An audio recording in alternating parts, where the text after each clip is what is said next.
well, it doesn't seem terribly realistic.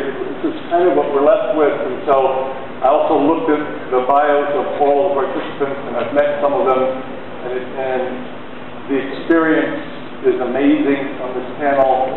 It's frustrating to limit them to 5 minutes, but I'm going to ask them kindly to be humble and mindful of the time, if you can, respectful of one another's time. And I'll first turn to Her Excellency.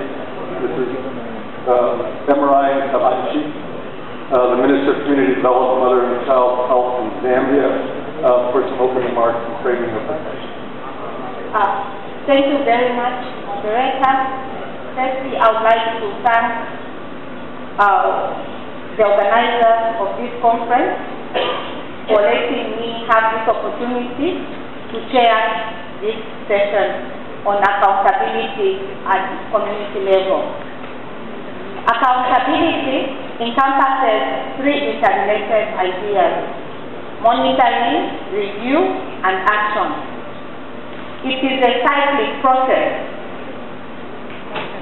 aimed at affecting progress, recognizing success, identifying problems, taking remedial action, and holding all parties involved accountable.